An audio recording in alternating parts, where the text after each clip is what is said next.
नाज़रीन आदाब, मैं रिदा खानम आपका खैर मकदम करती हूँ सियासत टीवी के special programme review of newspaper में। सियासत टीवी आपके लिए लेकर आया अखबार से रिलेटेड एक ऐसा प्रोग्राम जिसमें हम आपको आज के अखबारात की अहम खबरों के बारे में बताएंगे। इसमें सिर्फ अखबार ही नहीं बल्कि आज की जो ख़ास न्यूज़ है, इस वक्त टीवी, अखबार और सोशल मीडिया की सुर्खियाँ बनी हुई हैं, उनके बारे में भी बात करेंगे। आज हमारे पास कुछ खास टॉपिक्स हैं जिन पर हम डिस्कशन करेंगे। तो सबसे पहले बात करते हैं कि अगले साल तेलंगाना में व्यापी पदयात्रा करेंगे केटीआर, और वहीं पर बात करते हैं कि नेता प्रतिपक्ष सुनील शर्मा के बयान पर भड़के उमर अब्दुल्ला, जिसमें उन्होंने कहा था कि मुसलमानों को जिहाद के अलावा कुछ नहीं आता। और बात करते हैं कि दिल्ली दंगे जो 2020 में हुए थे, उसमें पुलिस ने 11 लोगों को आरोपी बनाया था, लेकिन अब उनके आरोप जो है उनको जो है बरी कर दिया गया है, क्योंकि उन पर जो आरोप लगाए गए थे वो गलत थे। और वहीं पर बात करते हैं कि ग्रीन कार्ड वालों को अमेरिका कर रहा है परेशान, भारतीयों का आरोप है। उन्होंने कहा कि हमसे पूछे जा रहे हैं ज़्यादा सवाल। इन सारे टॉपिक्स पर बात करने के लिए हमारे साथ मौजूद है हमारे साथी अशर यासिर। अशर यासिर, आपका खैर मकदम है। शुक्रिया। तो सबसे पहले बात करते हैं कि बीआरएस के कार्यकारी अध्यक्ष केटी रामा राव ने बीते कल ऐलान किया कि 2025 संघर्ष का वर्ष होगा, जिसमें बीआरएस ने कांग्रेस के नेतृत्व वाली तेलंगाना सरकार के खिलाफ विरोध प्रदर्शन शुरू किया। उन्होंने यह भी साझा किया है कि अगले साल राज्य भर में पदयात्रा करने पर वो विचार कर रहे हैं। उन्होंने कहा है कि ये पदयात्रा हम इसीलिए करेंगे क्योंकि तेलंगाना सरकार ने जो लोगों से वादे किए थे वो उन पर खरे नहीं उतर पाए हैं, और जो तेलंगाना की सरकार है उनकी कमियों को हम उजागर करेंगे।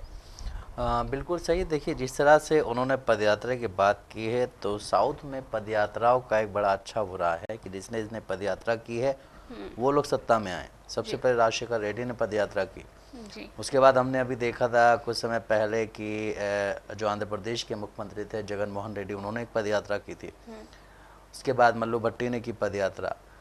फिर अभी जो है आंध्र प्रदेश में जो मुख्यमंत्री हैं उनके बेटे जो हैं नारा लोकेश, उन्होंने पदयात्रा की। तो पदयात्रा करके सत्ता मिली है, ये एक परसेप्शन है। और मतलब जब आप पदयात्रा करते हैं तो आप लोगों से मिलते हैं। जिस तरह हमने देखा कि राहुल गांधी ने पदयात्रा की थी, भारत जोड़ो यात्रा जी।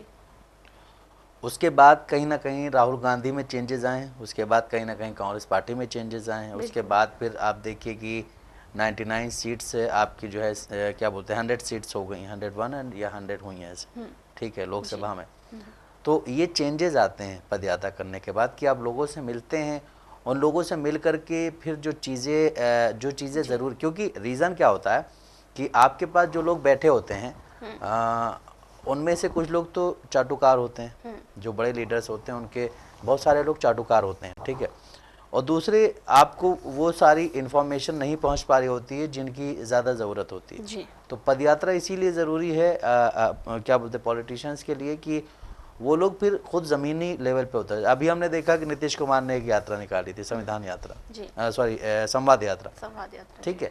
संवाद यात्रा के ज़रिए वो भी लोगों से मिले। उनका ये कहना था कि हमने ये देखने के लिए यात्रा निकाली है, जन संवाद यात्रा, कि जो जो हमने काम किए हैं, मतलब जो हमने वादे किए थे उसके बाद जो काम किए हैं वो कहाँ तक पहुँचे, वो पूरी तरह से कंप्लीट हुए कि नहीं हुए। तो इसी तरह से जिस तरह अभी अब इस वक्त जो है बीआरएस सत्ता में नहीं है तो केटीआर साहब कहीं ना कहीं फ्री हो गए। जब आप सत्ता में नहीं रहते हैं तो आप एक तरह से फ्री रहते हैं, जब सेशन चलेगा तो आप जाएंगे, वरना फिर आप अपना ट्विटर पे बैठ के या टीवी पे बैठ के या फिर आप जहाँ से एमएलए हैं तो आप वहाँ के बारे में काम करेंगे। लेकिन इसी बीच जो उन्होंने कल बात की उसमें केटीआर ने राज्य के संसाधनों का प्रभावी ढंग से प्रबंधन करने में कथित रूप से विफल रहने के लिए तेलंगाना के मुख्यमंत्री रेवंत रेड्डी की आलोचना की और उन पर शासन के बजाय व्यक्तिगत लाभ पर अधिक ध्यान केंद्रित करने का आरोप लगाया है।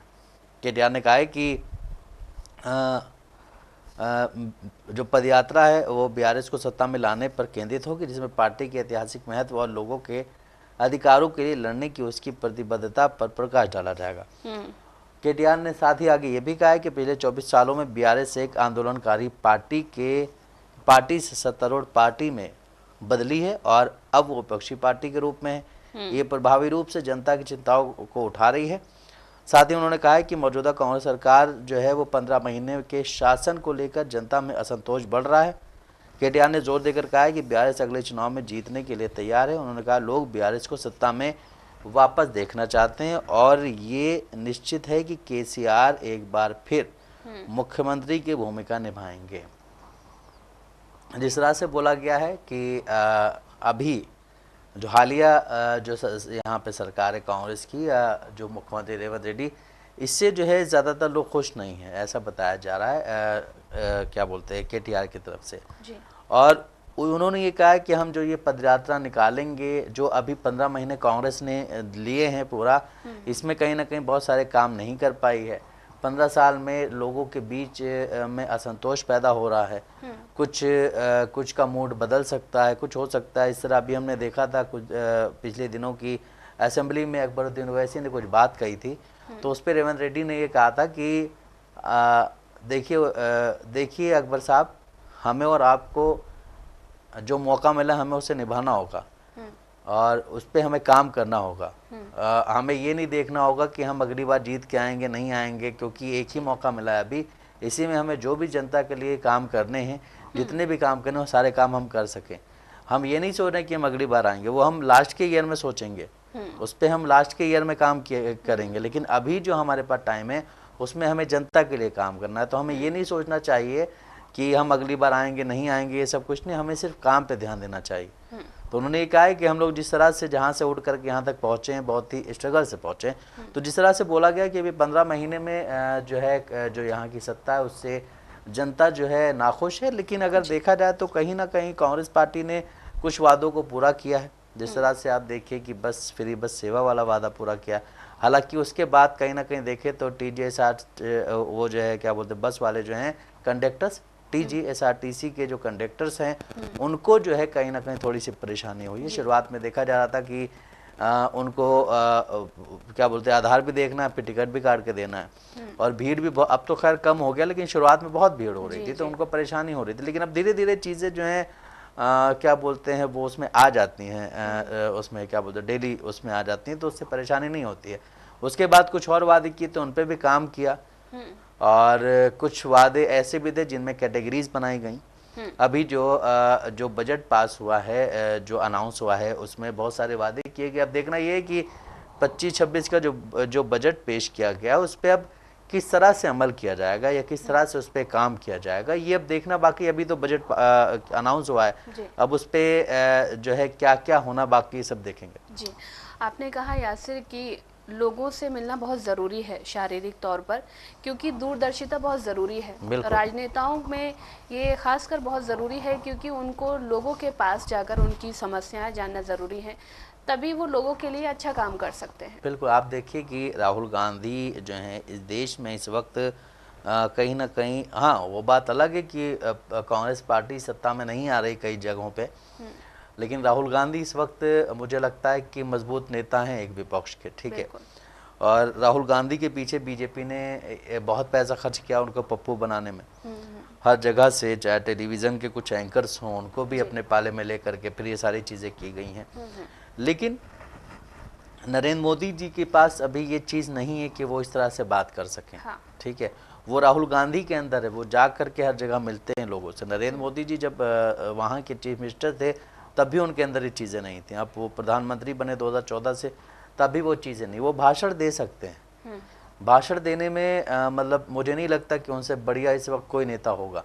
लेकिन जो एक नॉर्मली जो बात करनी होती है, जो फैक्ट पे बात करनी होती है, उसमें कहीं ना कहीं राहुल गांधी जो है वो बेस्ट हैं। और राहुल गांधी जो अभी बने हैं वो सिर्फ पदयात्रा से ही बने हैं, जो उन्होंने भारत जोड़ो यात्रा निकाली थी उसके बाद आपने भी देखा होगा कि राहुल गांधी में बहुत सारे चेंजेस आए हैं, कांग्रेस पार्टी में बहुत सारे चेंजेस आए हैं, और हिंदुस्तान की पॉलिटिक्स में बहुत ज़्यादा चेंजेस आए हैं, क्योंकि इंडिया अलायंस की शुरुआत कहीं ना कहीं उसी यात्रा के बाद ही हुई थी। वो बात अलग है, नीतीश कुमार निकल गए फिर, लेकिन उस इंडिया गठबंधन के तहत जब चुनाव लड़ा गया तो बीजेपी के लिए मुसीबत खड़ी हो गई थी। बीजेपी ने 400 पार का नारा दिया था, हालांकि 400 पार का नारा दिया ही इसीलिए था कि जनता भ्रमित हो, देखिए बीजेपी के बहुत सारे ऐसे नारे होते हैं जो सिर्फ जनता को भ्रमित करने के लिए होते हैं, जनता को बेवकूफ़ बनाने के लिए होते हैं, जनता को अंधेरे में रखने के लिए होते हैं। उसी में एक नारा ये भी था कि 400 पार। उनको पहले से पता था कि हमारी सीटें कम आएंगी, तो उन्होंने ऐसा एक नारा तैयार करवाया कि अब की बार 400 पार, और आपने देखा होगा 240 पे अटक गए। जी, आपने जनता को भ्रमित करने की बात की, तो जनता को भ्रमित करने के लिए और भी कई सारे शब्द निकाले जाते हैं, जैसे कि जिहाद, और भी कई सारे शब्द हैं जिनको यूज किया जाता है। बिल्कुल ऐसा ही मामला जम्मू कश्मीर में भी चल रहा है। जम्मू कश्मीर में एक नेता प्रतिपक्ष हैं सुनील शर्मा, वो हमेशा जिहाद को लेकर बात करते रहते हैं। अब उनके इस शब्द पर उमर अब्दुल्ला हैं, उन्होंने कड़ी प्रतिक्रिया जताई है। उन्होंने कहा है कि आप जो है लोगों को धर्म के आधार पर बांटना चाहते हैं, आप ऐसा करके लोगों को भ्रमित करना चाहते हैं, लोगों को डराना चाहते हैं, ये सारी चीज़ें मत कीजिए क्योंकि ये गलत है। देखिए जम्मू कश्मीर के जो मुख्यमंत्री हैं उन्होंने ये बात कही कि आप हर चीज़ में जिहाद शब्द का इस्तेमाल करते हैं, ठीक है। जब कोई अन्य सदस्य उनके धर्म के बारे में बात करता है तो उन्हें गुस्सा आ जाता है, मतलब अनिल के धर्म के बारे में बात करता है, सुनील, क्या वो ये साबित करने की कोशिश कर रहे हैं कि मुसलमानों को जिहाद के अलावा और कुछ नहीं आता? देखिए बीजेपी के कुछ लीडर्स हैं जिनका काम ही यही है कि वो एक तरफ जो है, आप देखिए बीजेपी का कोई भी ऐसा लीडर होगा नहीं जो मतलब किसी भी स्टेट में 2-3 लीडर्स ऐसे मिल जाते हैं जो सिर्फ धर्म के आधार पर बात करते हैं, ठीक है। जिस तरह हम बिहार में देखते हैं गिरिराज सिंह हो गए, फिर अगर हम यहाँ तेलंगाना में तो यहाँ भी एक हैं, हालांकि बंडी संजय ने बहुत बड़ी बड़ी बातें की हैं, ठीक है। उसके बाद फिर अगर हम जाते हैं महाराष्ट्र तो वहाँ पे भी एक हैं। तो इस तरह से ये चीज़ें चलती रहती हैं, ठीक है। लेकिन प्रॉब्लम ये है कि इस पे बीजेपी कुछ एक्शन नहीं लेती है, और जब एक्शन नहीं लिया जाता है तो फिर इन लोगों के हौसले और बुलंद होते हैं। जिस तरह से अभी बीजेपी को देखा जाए तो कहीं ना कहीं जम्मू कश्मीर में मुँह की खानी पड़ी। जम्मू कश्मीर में उनको लग रहा था कि हमारी सरकार बनेगी, लेकिन उनके साथ धोखा हो गया, फिर नहीं बनी सरकार। अब हर तरह से जो है कहीं ना कहीं जम्मू कश्मीर सरकार को घेरने की कोशिश की जा रही है, लेकिन उन्हें ये नहीं पता है कि आप जिसको घेरने की कोशिश कर रहे हैं वो बहुत चतुर लोग हैं। उमर अब्दुल्ला, फारूक अब्दुल्ला बहुत चतुर लोग हैं। इन्होंने सबसे पहले सेंटर से अपने रिश्ते अच्छे कर लिए मोदी जी से। उन्होंने अपने बयान में भी ये बात कही है कि भाई हमें अगर अपना राज्य चलाना है तो हमें सेंटर से रिश्ते अच्छे करने होंगे, और यही चीज़ हम देखते हैं तेलंगाना में भी। तेलंगाना के मुख्यमंत्री रेवंत रेड्डी ने अभी हाल ही में असेंबली से एक बात की है। उन्होंने कहा है कि मैं दिल्ली जाता रहता हूँ, लोगों को शक होता है मैं क्यों दिल्ली जा रहा हूँ। मैं ज़्यादातर दिल्ली इसलिए जाता हूँ कि जो यहाँ के पेंडिंग काम फंसे हुए हैं वो मुझे सेंट्रल गवर्नमेंट से करवाने, ठीक है। सेंट्रल गवर्नमेंट से ही काम हो पाएंगे, हमारे हाथ में जो काम नहीं वो हम नहीं कर पाएंगे। तो इसी तरह से उमर अब्दुल्ला का भी है। उमर अब्दुल्ला का ये भी कहना है कि हमें सेंट्रल से रिश्ते अच्छे रखने। अगर हम सेंट्रल से रिश्ते अच्छे रखेंगे तो हमारे यहाँ काम होंगे। अगर हमारे रिश्ते अच्छे नहीं हो, जिस तरह हमने अभी देखा कि जब बीआरएस की गवर्नमेंट थी यहाँ पे तो सेंट्रल से रिश्ते अच्छे नहीं थे, आप ठीक है। कई ऐसे स्टेट्स हैं जहाँ के सेंट्रल से रिश्ते अच्छे नहीं, वहाँ पे काम उस तरह से नहीं हो पा रहा। रीज़न यही है। और जिस तरह से आपने बात की कि वहाँ पे जम्मू कश्मीर में सुनील शर्मा ने उमर अब्दुल्ला और उनकी पार्टी पर 2 राष्ट्र सिद्धांत को बढ़ावा देने और बाहरी लोगों के जम्मू कश्मीर में ज़मीन खरीदने के अधिकार का विरोध करने का आरोप लगाया है। उन्होंने कहा है कि यहाँ ज़मीन जिहादियों को बेचने के लिए विधायी जिहाद का इस्तेमाल किया जा रहा है। भारत एक है, भारत से कोई भी यहाँ आ सकता है। अगर कश्मीर का कोई व्यक्ति महाराष्ट्र में ज़मीन खरीद सकता है तो महाराष्ट्र का कोई व्यक्ति कश्मीर में ज़मीन क्यों नहीं खरीद सकता है।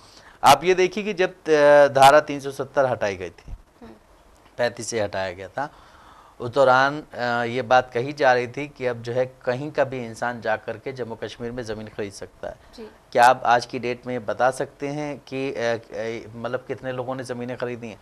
वो सिर्फ एक पूंजीपति जो उनके दोस्त हैं ताकि वो वहाँ पे अपना सेटअप पूरा तैयार करें, ये सब करें, इसी वजह से ये सारी चीज़ें की गई थी, ठीक है।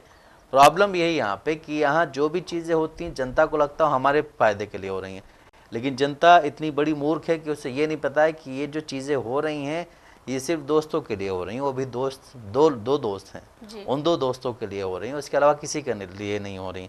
जिस तरह से हम देखते हैं कि राहुल गांधी हमेशा यही इल्ज़ाम लगाते रहते हैं कि आप अपने सिर्फ दोस्तों को खुश रखते हैं।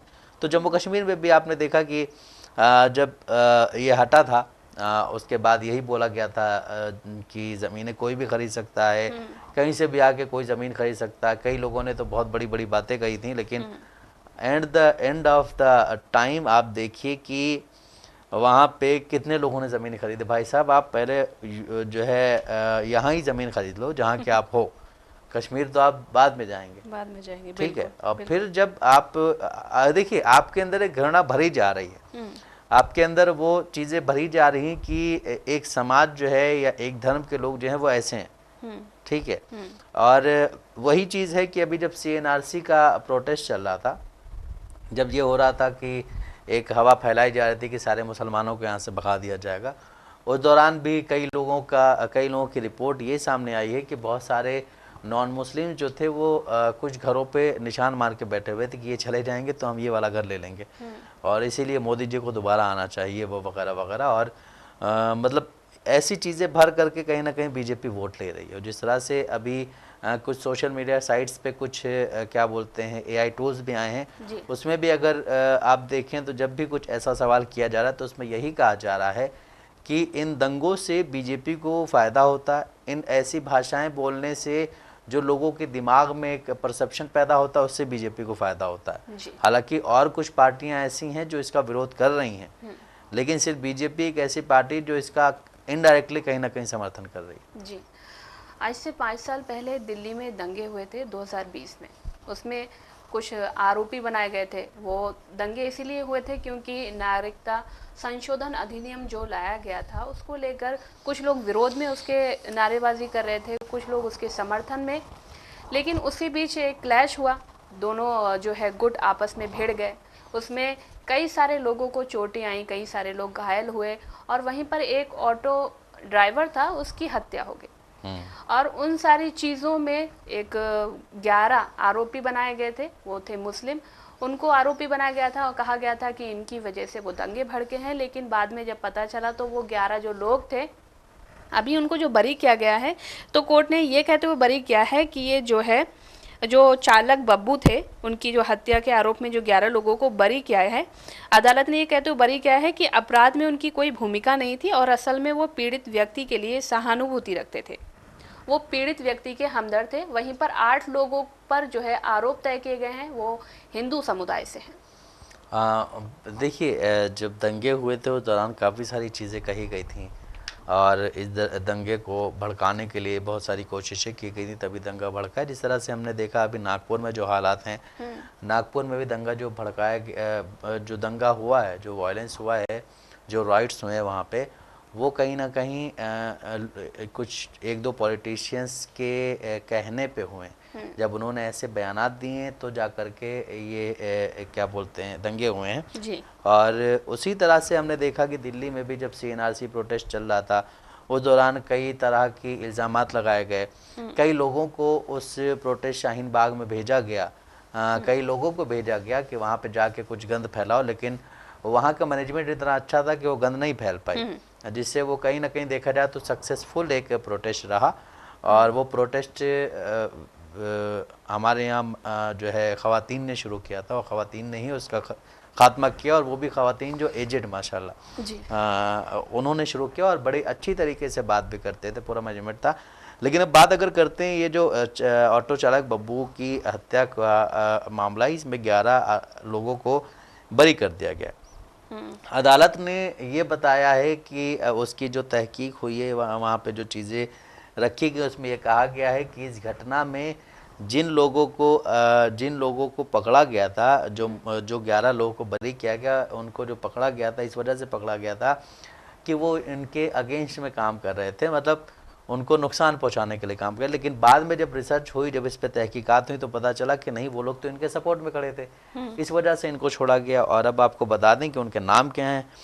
तो आरोप से बरी जिन लोगों को किया गया है उनके नाम हैं रिजवान, इसरार, तैयब, इकबाल, जुबैर, मारूफ, शमीम, आदिल, शाहबुद्दीन, फरमान और इमरान जी। वहीं इस मामले में कोर्ट ने अब जिन 8 लोगों के खिलाफ हत्या और बाकी अपराध को लेकर आरोप तय करने का आदेश दिया, उसमें राहुल, संदीप, हरजीत सिंह, कुलदीप, भारत भूषण, धर्मेंद्र, सचिन गुप्ता और सचिन रस्तोगी शामिल। प्रॉब्लम यही हो रही है कि उस वक्त इनको लग रहा था, देखिए इन लोगों को भी ये चीज़ सोचनी चाहिए जो लोग अभी बरी हुए हैं, और इन लोगों को भी ये चीज़ सोचनी चाहिए जिन लोगों पे अभी जो है क्या बोलते हैं आरोप तय हुए हैं, ठीक है, कि आपके लिए कोई खड़ा होने वाला नहीं है, ठीक है। रीज़न ये है कि आप किसी के बहकावे में आ जाते हैं और उसके बाद फिर आप कुछ ऐसा कदम उठा लेते हैं जो आपके लिए बहुत गलत होगा आगे चल के। अब जो लोग बरी हुए कहीं ना कहीं उनका भी नाम तो रहेगा ना लिस्ट में, ठीक है, और जो लोग अभी आरोप जिन पे सिद्ध हुए हैं तो वो भी इंसान ही। प्रॉब्लम ये है कि इंसान जो है बहुत इस वक्त जो है खासकर हम देख रहे हैं 2014 से अभी तक बहुत सारी चीज़ें देश में चेंज हो रही हैं। एक और ये सिर्फ क्या बोलते हैं अनएजुकेटेड लोगों में नहीं हो रहे हैं, ये पढ़े लिखे लोगों में बहुत ज़्यादा हो रही हैं कि आप बहुत जल्दी बहक जा रहे हैं और आप बहक करके कुछ ऐसा काम कर दे रहे हैं जिससे नुकसानात पैदा हो रहे हैं। और यही चीज़ें हमने देखा कि अभी जहाँ भी दंगे हुए, चाहे वो बहराइच का दंगा हो, चाहे वो अभी नागपुर का दंगा हो, या और भी कई जो दंगे हुए हैं, उन सब जगहों पे अभी कुछ टाइम पहले जो है क्या बोलते हैं हरियाणा में दंगे हुए थे जी। तो ये सारी चीज़ें हमें वहीं देखने को मिली कि किसी एक ने भड़काया, उस आग में लपेटे कई लोग गए फिर। तो ये इसलिए इंसान को, मैं ये नहीं कह रहा हूँ हिंदू मुसलमान को, इंसान को थोड़ा सा जहन जो है अपना सही रखे, सोच समझ के कदम उठाना चाहिए, वरना इसी तरह के दंगे जिस तरह नागपुर में हुआ है उसमें ये बोला गया। और आप कल मैं देख रहा था वीडियो, तो उसमें एक चीज़ सामने आई जो ये बताया जा रहा है कि नागपुर में जो दंगा हुआ है उसमें ट्रक में भर के पत्थर लाए गए थे, तो वो ट्रक जो था उस पर लिखा हुआ था NMC। NMC का मतलब होता नागपुर म्युनिसिपल कॉरपोरेशन। तो नागपुर म्युनिसिपल कॉरपोरेशन किसका है, वहाँ पे किसकी सत्ता है इस वक्त, किसके अंडर में आता है वो, अभी तक इस पे किसी ने बात नहीं की है। मैं देख रहा था एक वीडियो, तो उसमें जो ट्रक है उस पे सामान जो जिसमें पत्थर बताए थे कि पत्थर लेके आए गए हैं, उस पे लिखा हुआ था NMC। तो इससे आप अंदाज़ा लगाइए कि ये, और जिस तरह से बोला जा रहा है सुनियोजित तरीके से कार्रवाई वहाँ पे लड़ाई की गई है, वहाँ पे जो भी हुआ है, तो इसमें प्रॉब्लम ये कि आपकी इंटेलिजेंस क्या कर रही है इस देश में। आप देखिए कि कहा जा रहा है कि जो है बाहर से जो है लोग चले आते, घुसपैठी आ जाते हैं, तो फिर आपकी फोर्सेस क्या कर रही हैं बॉर्डर पे, कैसे आ जा रहे हैं वो लोग। गृह मंत्रालय क्या कर रहा है, गृह मंत्रालय क्या कर रहा है, गृह मंत्रालय सिर्फ इलेक्शन के टाइम ही कहता है कि हाँ इतने रोहिंग्या यहाँ पे बैठे हुए, इतने बांग्लादेशी घुसपैठी यहाँ बैठे हुए हैं, लेकिन आप उसके लिए जब आपकी जो बॉर्डर फोर्सेज है वो क्या कर रही हैं, आपकी इंटेलिजेंस क्या कर रही है। वैसे तो कोई भी आकर के हिंदुस्तान में कोई भी तबाही कर सकता है अगर इसी तरह ढीले बैठे रहे तो। देखिए यासिर, दिल्ली में जो दंगे हुए, जो 11 आरोपियों को अभी 11 लोगों को बरी किया गया है, ये कहते हुए कि ये जो है जो बब्बू मारे गए थे उनके जो है पक्ष में उनको संभालने के लिए वो लोग गए थे, लेकिन 5 साल उनके बर्बाद चले गए। देखिए 5 साल ही नहीं, अभी कुछ लोग 5 साल ही नहीं, कुछ लोग ऐसे भी जो काफ़ी अभी आप देखिए कि शर्जील इमाम हो गए, उमर खालिद हो गए, उल्फिशा, ये सब भी तो अंदर है ना, इनको भी तो बाहर नहीं आने को मिल रहा है। और ये लोग भी आकर के बाहर, ये नहीं कि दंगे फसाद करेंगे ना, ये तो सिर्फ समझा रहे थे लोगों को, संविधान के हिसाब से गांधी जी के राह पर चलने की बात बता रहे थे, तो उनके साथ ये हुआ है। वही मैं बोल रही थी कि ये सारे लोग अभी इतने सालों के बाद, 5 साल के बाद बरी हुए हैं, इनके पारिवारिक माहौल इनका बिगड़ गया, इनके परिवार जो है इनकी राह देख रहे थे, लेकिन वो तब तक बरी नहीं हो पाए। और ऐसे ही जो दंगे भड़कते हैं, जैसा आपने बोला कि ये सुनियोजित तरीके से भड़काए जाते हैं। दिल्ली में जो दंगा हुआ वो भी सुनियोजित तरीके से था, क्योंकि वहाँ पर कुछ बजरंग दल के लोगों ने कुछ ऐसी बातें कही थी, ठीक है। वहाँ पर जो अभी कानून मंत्री बनाए गए हैं उनके भी भाषण हम लोगों ने सुने थे। पुलिस के कंधे पे हाथ रख के भाषण दिया था एक बहुत गंदा जी। और वहाँ पर और भी जो एक और केंद्रीय मंत्री हैं उन्होंने भी कुछ इस तरीके का बयान दिया था। दिल्ली सरकार में कैबिनेट मंत्री। अब हम चलते हैं नागपुर की तरफ। नागपुर में जो दंगा हुआ उसमें 8 लोगों को, जो BHP के हैं और बजरंग दल के हैं, उन लोगों को भी आरोपी बनाया गया है। आपने जैसा बोला कि गाड़ी कौन सी थी जिसमें पत्थर भर के आए थे, ये भी जो है सुनियोजित तरीके से, जो देवेंद्र फडणवीस बोलते हैं कि सुनियोजित तरीके से ये साजिश करी गई है, तो इसका मतलब ये जो गाड़ी आई है वो किसकी है, बिल्कुल ठीक है।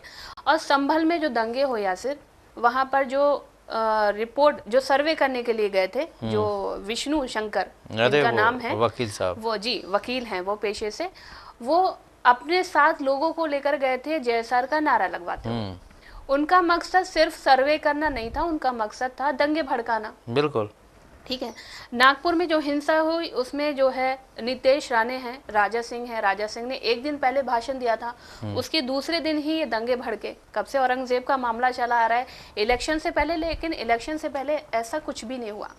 संभल में भी हमने देखा, दिल्ली में भी हमने देखा, नागपुर में भी हमने देखा, और जहाँ जहाँ जो दंगे हुए हैं, बहराइच में या जहाँ भी दंगे हुए हैं, उनमें किसका हाथ था? उनमें इन्हीं सारे नेताओं का हाथ था जो सोशल मीडिया पर बैठकर दिन रात हिंदू मुस्लिम करते हैं। देखिए प्रॉब्लम यही ना, वही मैं कह रहा हूँ कि इंसान जो है चाहे वो जिस भी धर्म का हो, उसको थोड़ा समझदार बनना पड़ेगा। इन लोगों की आप बातों में आएंगे, आप इनके बच्चों के हाथ में कभी लाठी नहीं देखेंगे, ये कभी दंगे में नहीं गए होंगे। जी बिल्कुल। आप जा रहे हैं और आप जा रहे हैं, आप ही के ऊपर सिर्फ हिंदुत्व का जो है बचाव करना नहीं है, आप ही के उससे हिंदुत्व नहीं बच पाएगा जी। अगर हम बात करें इस्लाम की, तो सिर्फ इस हिंदुस्तान से इस्लाम इसलिए आप एक की वजह से नहीं मिटाया जाएगा। ठीक है, वो और भी लोग हैं ना वहाँ पे। अब जिस तरह से बहुत बड़े बड़े जलसे होते हैं, उसमें लोगों को बुलाया जाता है, उसमें कोई एक मौलाना आकर के कोई एक बयान दे देते हैं, वो बयान वायरल हो जाता है, उसको जो है देश के हिसाब से नहीं देखा जाता है कि आप जिस देश में रह रहे हैं आप उसके अगेंस्ट कहीं ना कहीं बोल रहे हैं, तो इससे वहाँ पे गए हुए लोगों पे भी FIR होती है ना। बिल्कुल। तो आप, वही मैं कह रहा हूँ कि दोनों साइड के लोगों को, या हिंदुस्तान में जितने भी धर्म जाति के लोग रहते हैं, सबको यही सोचना होगा कि हम सवाल करें रोजगार, जो हमारे यहाँ बेरोजगारी बढ़ी हुई है, हम सवाल करें, बहुत सारे मुद्दे हैं बाकी सारे, हम उन पे सवाल करें। अगर हम उन पे सवाल नहीं कर रहे हैं और ये लोग इस तरह से हमें बलगरा रहे हैं, तो फिर सही है, फिर हम उसी हिसाब से चल रहे हैं आगे। लेकिन प्रॉब्लम ये है कि कोई सवाल नहीं करता है यहाँ पे। जी बिल्कुल। तो जैसा कि नाज़रीन आपने देखा कि हमने आपको ख़ास खबरों से रूबरू कराया है। ऐसी ही ज़रूरी खबरों से रूबरू होने के लिए हमारे साथ इस प्रोग्राम से जुड़े रहें, और अगर आपकी इस प्रोग्राम से रिलेटेड कोई भी राय है तो हमें कमेंट बॉक्स में ज़रूर लिखें। इसी के साथ हमारा प्रोग्राम ये ख़त्म होता है। मुझे और मेरे साथी अशर यासिर को दे इजाज़त। अल्लाह हाफ़िज़।